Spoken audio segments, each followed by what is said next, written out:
ونعوذ بالله من شرور أنفسنا ومن سيئات أعمالنا من يهده الله فلا مضل له ومن يضلل فلا هادي له ونشهد أن لا إله إلا الله وحده لا شريك له ونشهد أن سيدنا ومولانا محمدا عبده ورسوله أما بعد أعوذ بالله من الشيطان الرجيم بسم الله الرحمن الرحيم النبي أولى بالمؤمنين من أنفسهم وقال النبي صلى الله عليه وسلم لا يؤمن أحدكم حتى أكون أحب إليه من والده وولده والناس أجمعين اللهم صل على محمد وعلى آل محمد كما صليت على إبراهيم وعلى آل إبراهيم إنك حميد مجيد اللهم بارك على محمد وعلى آل محمد كما باركت على إبراهيم وعلى آل إبراهيم إنك حميد مجيد لا ریب تیری روح کو تسکین ملے گی لا ریب تیری روح کو تسکین ملے گی تو کرب کے لمحات میں قرآن پڑھا کر آ جائے گا اقبال تجھے جینے کا کرینہ آ جائے گا اقبال تجھے جینے کا کرینہ تو سرور کونین کے فرمان پڑھا کر نبی کی غلامی میں آ کر تو دیکھو نبی کی غلامی میں آ کر تو دیکھو ملے گا سکون آزما کر تو دیکھو ملیں گی تمہیں دو جہانوں میں عزت ملیں گی تمہیں دو جہانوں میں عزت چہرے پہ سنت سجا کر تو دیکھو میرے نہایت ہی واجب الاحترام سماعت فرمانے والے عزیز بزرگوں دوستوں بھائیوں، آج کی مجلس میں نے آپ حضرات کے سامنے اس عنوان پر گفتگو کرنی ہے، وہ عنوان ہے محبت رسول صلی اللہ علیہ وسلم اور علماء دیوبند۔ اسی حوالے سے میں نے چند باتیں آپ حضرات کے گوش گزار کرنی ہیں۔ محبت رسول صلی اللہ علیہ وسلم اور علماء دیوبند، اس عنوان پر چار باتیں میں نے آپ حضرات کے سامنے رکھنی ہیں۔ نمبر ایک، محبت رسول صلی اللہ علیہ وسلم کی اہمیت کیا ہے۔ نمبر دو، محبت کسے کہتے ہیں، محبت کیا ہے۔ نمبر تین، علماء دیوبند کی عشق رسول بیان کرنے سے پہلے دارالعلوم دیوبند کا مختصر سا تعارف، اور پھر اکابرین علماء دیوبند کی آپ صلی اللہ علیہ وسلم سے محبت۔ ان چار چیزوں کو میں نے آپ حضرات کے سامنے رکھنا ہے۔ اللہ سے دعا بھی ہے کہ اللہ مجھے شرح صدر کے ساتھ کلام کرنے کی توفیق عطا فرمائے۔ سب سے پہلے آپ صلی اللہ علیہ وسلم کی محبت کی اہمیت کیا ہے۔ آپ دیکھیں کہ دنیا کے اندر ہر چیز جو ہے اس کا ایک ظاہر ہوتا ہے، ایک اس کا وجود ہوتا ہے اور ایک اس کی بنیاد ہوتی ہے۔ مثال کے طور پہ دنیا میں کوئی بھی عمارت ہے، اس عمارت کا ایک ظاہر ہے، ایک اس کا وجود ہے اور ایک اس کی بنیاد ہے۔ اسی طرح آپ دنیا میں درخت دیکھیں، پھل والا، پھول والا، سائے والا، ایک اس کا ظاہر ہے اور ایک اس کی بنیاد، اس کی جڑ ہے۔ اور آپ جانتے ہیں کہ اگر بنیاد ہو تو پھر ظاہر بھی باقی رہتا ہے، اس کا وجود بھی باقی رہتا ہے، اور اگر بنیاد ہی نہ ہو تو پھر اس پر کھڑی ہونے والی عمارت کبھی باقی نہیں رہ سکتی اور نہ ہی قائم ہو سکتی ہے۔ اسی طرح محبت رسول صلی اللہ علیہ وسلم یہ ہمارے ایمان کی بنیاد ہے، ہمارے ایمان کی جڑ ہے، ہمارے ایمان کی اساس ہے۔ عام لفظوں میں کیا مطلب کہ اگر محبت رسول ہے تو ایمان قابل قبول ہے۔ اگر محبت رسول نہیں تو پھر ایمان بھی قابل قبول نہیں۔ اسی کو اللہ نے یوں فرمایا النبی اولا بالمؤمنین من انفسہم، اور پیارے پیغمبر جناب محمد الرسول اللہ صلی اللہ علیہ وسلم نے اس کی تشریح یوں فرمائی لا یؤمن احدکم حتی اکون احب الیہ من والدہ وولدہ والناس اجمعین۔ تو گویا محبت رسول صلی اللہ علیہ وسلم اس کی اہمیت یہ ہے، محبت رسول ہمارے ایمان کی بنیاد ہے، ہمارے ایمان کی اساس ہے۔ اسی کو شاعر یوں بیان کرتا ہے محمد کی محبت دین حق کی شرط اول ہے، اگر اس میں ہو کچھ خامی تو سب کچھ نامکمل ہے۔ تو یہ حضور اکرم صلی اللہ علیہ وسلم کی محبت کی اہمیت ہے۔ اور ایک شاعر سے یوں بیان کرتا ہے کہ نسبت مصطفیٰ بھی بڑی چیز ہے، جس کو نسبت نہیں اس کی بخشش نہیں، خود خدا نے نبی سے یہ فرما دیا جو تمہارا نہیں وہ ہمارا نہیں۔ تو میرے بھائیو، سب سے پہلے محبت رسول صلی اللہ علیہ وسلم کی اہمیت۔ اب نمبر 2، محبت ہے کیا؟ محبت کسے کہا جاتا ہے؟ تو علماء فرماتے ہیں اللہ نے کائنات کی ہر دو چیزوں کے درمیان ایک مقناطیسیت رکھی ہے۔ اللہ نے کائنات کی چیزوں کے درمیان ایک مقناطیسیت پیدا کی ہے۔ اگر یہ مقناطیسیت جو ہے بے جان چیزوں کے درمیان ہو تو اسے کشش کہتے ہیں، جیسے کشش استخراب وغیرہ۔ اور اسی طرح اگر جاندار چیزوں کے درمیان ہو تو پھر اسے میلان کہتے ہیں، اور یہی میلان جب بڑھ جاتا ہے تو محبت کی صورت اختیار کر جاتا ہے۔ جیسے مشہور مقولہ ہے الجنس یمیل الی الجنس، کہ جنس جو ہے وہ اپنی جنس کی طرف میلان کرتا ہے۔ تو میرے بھائیوں، یہ میلان جو ہے، اس میلان کی کچھ وجوہات ہیں۔ علماء فرماتے ہیں وجہ میلان، یعنی انسان کی طرف جو میلان کرتا ہے اس کی 3 وجوہات ہیں۔ نمبر 1 جمال، نمبر 2 کمال، نمبر 3 احسان۔ کیا مطلب؟ کسی کا جمال، انسان کسی کے حسن و جمال کو دیکھتا ہے تو اس کی طرف میلان کرتا ہے، کسی کے کمال کو دیکھتا ہے تو اس کی طرف میلان کرتا ہے، کوئی اس پر احسان کرے اس کے احسان کی وجہ سے اس کی طرف میلان کرتا ہے۔ تو الجنس یمیل الی الجنس، انسان کی طرف میلان کرتا ہے، جو میلان بعد میں محبت کی صورت اختیار کرتا ہے۔ تو اس کی وجوہات میں نے 3 بیان کی ہیں۔ نمبر 1 جمال، نمبر 2 کمال، نمبر 3 احسان۔ ہمارا دعویٰ ہے کہ اللہ کے نبی صلی اللہ علیہ وسلم سے بڑھ کے کائنات میں کوئی محبت کے لائق نہیں ہے۔ آپ انہی تینوں اصولوں میں دیکھیے، آپ جمال میں دیکھیں گے میرے نبی کے جمال جیسا کسی کا جمال نہیں ہے، آپ کمال میں دیکھیں گے میرے نبی کے کمال جیسا کسی کا کمال نہیں ہے، آپ احسان دیکھیں گے میرے محبوب کے احسانات کا کائنات میں کوئی مقابلہ نہیں کر سکتا۔ میں زیادہ نہیں، چونکہ ربیع الاول کا مہینہ ہے اور ہمارا پروگرام بھی حضور اکرم صلی اللہ علیہ وسلم کی عظمت، شان، سیرت، مقام کے حوالے سے ہے۔ میں آپ صلی اللہ علیہ وسلم کے جمال، کمال، احسان کی ایک جھلک آپ کے گوش گزار کر دیتا ہوں۔ جہاں تک میرے محبوب کا حسن و جمال ہے، اللہ نے اپنے حبیب کو کیسا حسن و جمال عطا کیا۔ ہمارا نظریہ ہے اللہ نے اپنے محبوب کو جو بھی عطا کیا وہ بے مثال عطا کیا ہے۔ اگر میں اسے یوں کہہ دوں تو مبالغہ نہ ہوگا۔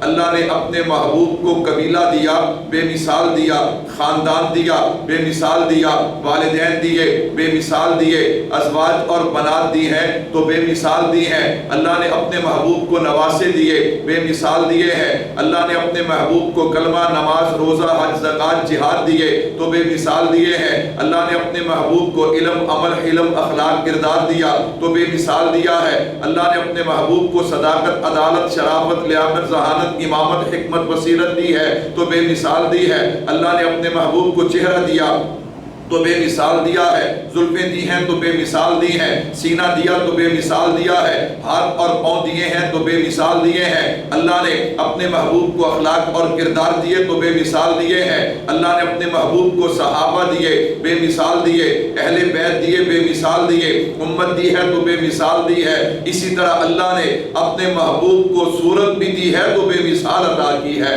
تو میرے بھائی، اس لیے میں عرض کر رہا تھا میرے محبوب کا حسن و جمال اللہ نے اپنے محبوب کو کیسا حسن و جمال عطا کیا، میں اس پہ ایک تخیل دینے لگا ہوں۔ اور وہ دوست جو کہتے ہم بڑی گہرائی میں اتر کے حضور کی عظمت سنتے ہیں، حضور کا مقام سنتے ہیں، میں انہیں دعوت فکر دیتا ہوں، ذرا میرے تخیل پہ غور کیجئے۔ اللہ نے اپنے نبی کو حسن و جمال کیسا عطا کیا۔ میرے محبوب نے فرمایا ان اللہ جمیل و یحب الجمال، کیا معنی؟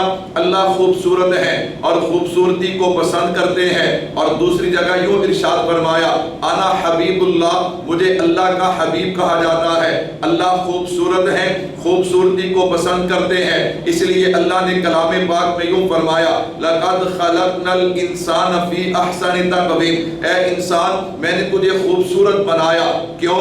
اللہ خوبصورتی کو پسند کرتے ہیں۔ اب ذرا دیکھیے ان اللہ جمیل و یحب الجمال، ادھر انا حبیب اللہ، اور اللہ کیا فرماتے؟ اے انسان میں نے تجھے خوبصورت بنایا۔ جب اللہ نے مجھے بھی خوبصورت بنایا، آپ کو بھی خوبصورت بنایا، کائنات کے ہر انسان کو خوبصورت بنایا ہے، تو پھر تصور کیجئے اس رب نے جب اپنے حبیب کو بنایا ہوگا تو کتنا خوبصورت بنایا ہوگا۔ اللہ نے اپنے حبیب کو کتنا خوبصورت بنایا۔ اللہ اکبر۔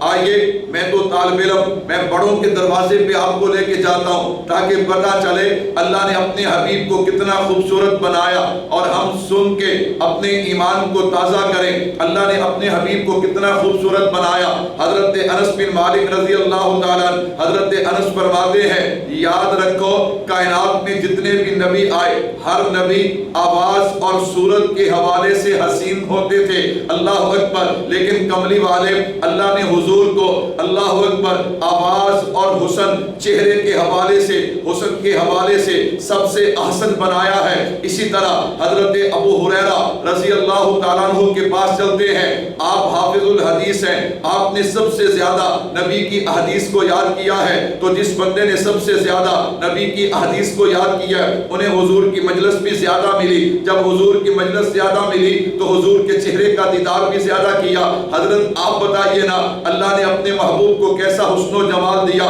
حضرت فرماتے ہیں ما رأیت شیئا احسن من رسول اللہ، میں نے اپنے محبوب کے چہرے سے بڑھ کے کائنات میں کسی چیز کو حسین نہیں پایا۔ اللہ اکبر۔ حضرت اس سے بھی ذرا قدم آگے بڑھائیے نا تاکہ لوگوں کو پتہ چلے میرے نبی کا حسن و جمال کیا ہے۔ حضرت اس کا نقشہ یوں کھینچتے ہیں، حضرت ابو ہریرہ رضی اللہ تعالیٰ عنہ فرماتے ہیں کأن الشمس تجری فی وجہہ، جب کوئی بندہ میرے محبوب کے چہرہ انور کو دیکھتا تھا تو یوں محسوس ہوتا تھا کہ آسمانوں کا سورج میرے محبوب کے چہرے میں چل رہا ہے۔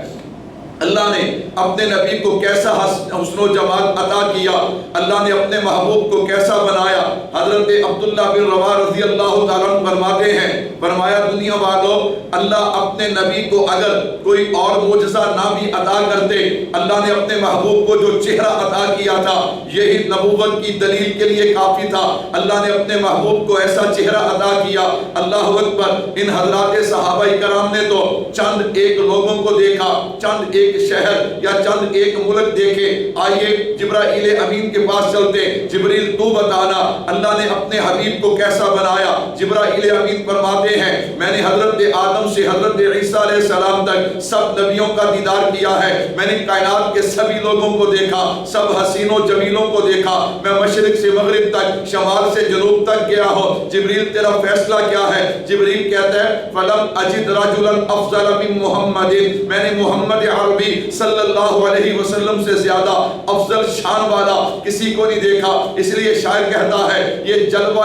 حق سبحان اللہ، یہ نور ہدایت کیا کہنا، یہ جلوہ حق سبحان اللہ، یہ نور ہدایت کیا کہنا، جبریل بھی ان پہ شہدا ہیں، یہ شان نبوت کیا کہنا۔